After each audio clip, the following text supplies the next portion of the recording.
I feel like the World Cup is so big now that the Americans are watching it. My tiny American brain is just now starting to figure out how insanely massive soccer is for the rest of the world except for us. Jerseys from countries many Americans had never seen represented in their own stadiums. Downtown streets transformed into oceans of blue, green, yellow, red, and white. Restaurants that had never shown a football match suddenly had standing room only crowds.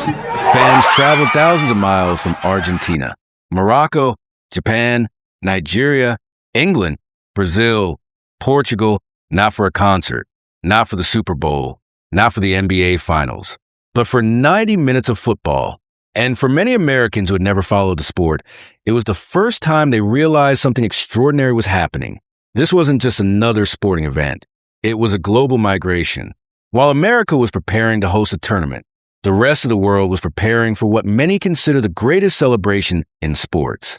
Yet even as stadiums filled with supporters from every corner of the planet, another battle was unfolding online. Who's more famous, Ronaldo or Taylor Swift? Ronaldo started his career way before Taylor Swift released her first album. Flooded with comments asking, Taylor Swift is bigger than Ronaldo. MLS is catching Europe. Nobody actually watches soccer.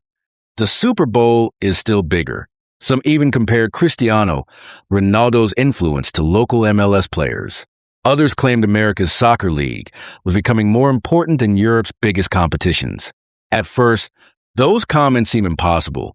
How could anyone watch millions of people travel across the world for one tournament and still believe soccer isn't that big?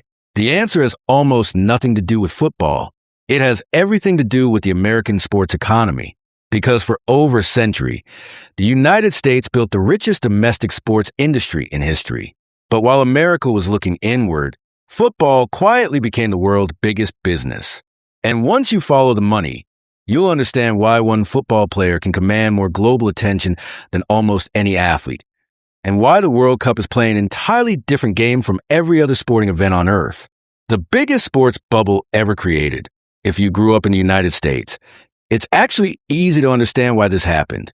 America didn't ignore the rest of the world's sports because it had nothing better to watch. America built its own empire.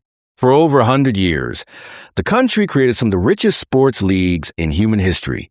The NFL became the most valuable sports league on earth. The NFL makes more money than Spotify, eBay, and Hershey's. They brought in $17 billion last year alone.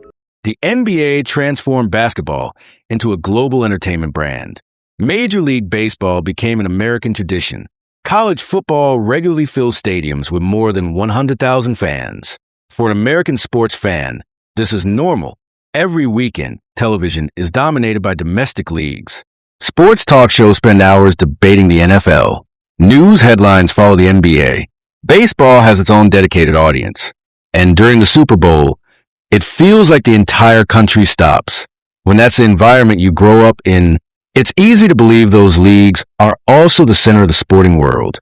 But step outside the United States, and the picture changes completely. In Buenos Aires, children dream of becoming the next Lionel Messi. In Portugal, Cristiano Ronaldo isn't just a football player. He's a national symbol.